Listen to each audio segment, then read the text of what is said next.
तो उन्होंने कहा बिस्मिल्लाह खां को तो अभी कोई पुरस्कार मिला है तो उनको फांसी क्यों हो गई? इनके शिक्षा मंत्री, इनकी सरकार में जब ये अंधेर नगरी चौपट राजा, यही तो कहते हैं, इसी को कहते हैं। तो कहते हैं कि बिस्मिल्लाह खां को तो अभी पुरस्कार कोई मिला था और उनको फांसी क्यों हो गई है? उनसे कहा गया कि अच्छा वो मंच पे भी गए, तो मंच पे भी उन्होंने कहा कि बिस्मिल्लाह खां को जो है पता नहीं क्यों फांसी दे दी गई। और तो नीचे से एक सज्जन ने कहा कि साहब ये बिस्मिल्लाह खां नहीं, ये पंडित राम प्रसाद बिस्मिल है। कहा कि तो जरूर भाजपा ही होगा, भाग हमारे कार्यक्रम से। ये इनकी सरकार।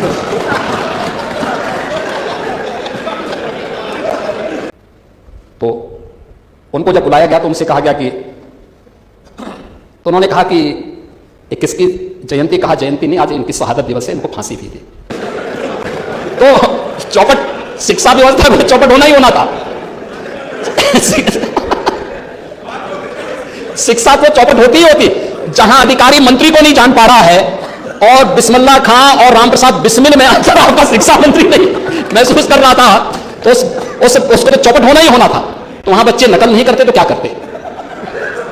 वहां नकल नहीं करते तो क्या करते? और यही आप कर रहे थे उत्तर प्रदेश के अंदर। आज प्रोजेक्ट अलंकार से देखिए होता है, कृतज्ञता ज्ञापित करने का भाव होता है।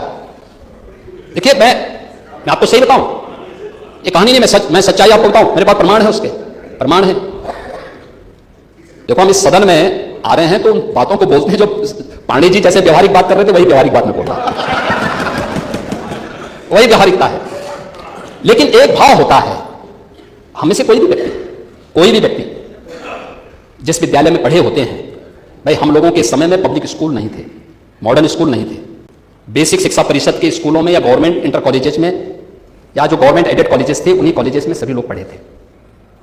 एक भाव होता है समय के अनुसार, उनके पास पैसा नहीं है, कभी किसी व्यक्ति ने पैसा देके बना दिया, आज संसाधन नहीं है, क्या हमारी ड्यूटी नहीं बनती है कि हम उनमें कुछ सहयोग करके उनको ठीक करें?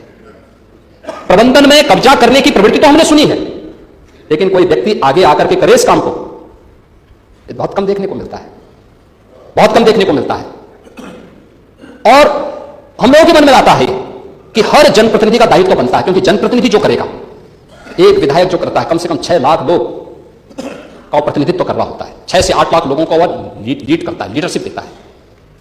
उतने लोग तो उसको देखते हैं, लेकिन अच्छा काम करेगा तो पूरा जनपद उसको जानेगा।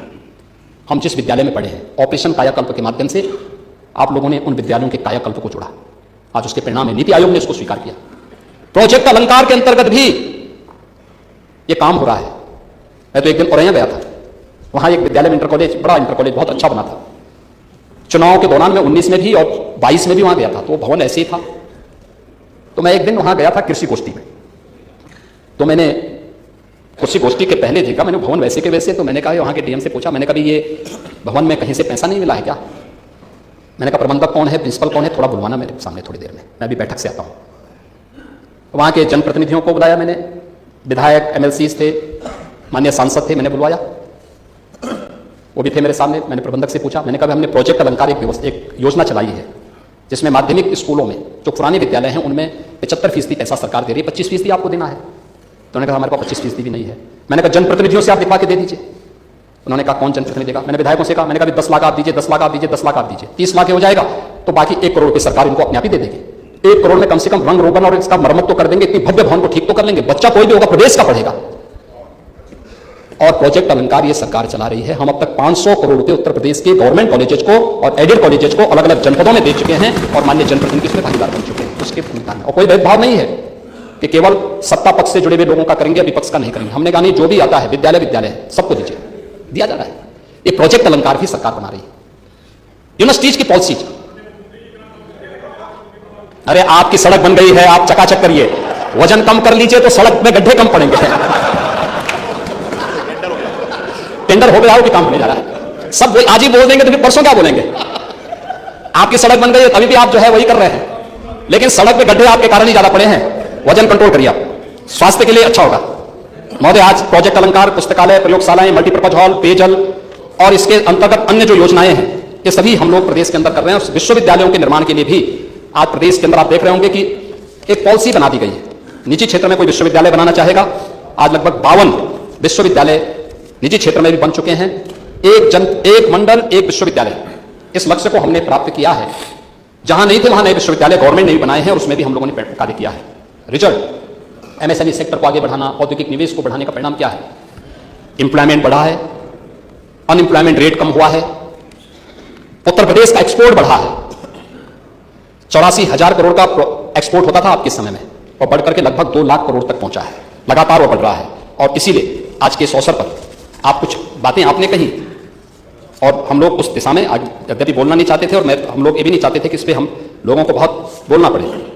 आपने बहुत सारी चीज़ें यहाँ पर कही हैं और बहुत सारी चीज़ों को तो आपने स्वयं ही उसको कंट्राडिक्ट भी किया है। पैरामेडिक्स के बारे में भी हमने कहा यहाँ पे आपके सामने कहा है, अन्य विधायक निधि के बारे में भी आपने कहा है, अन्य चीज़ों के बारे में भी कहा है।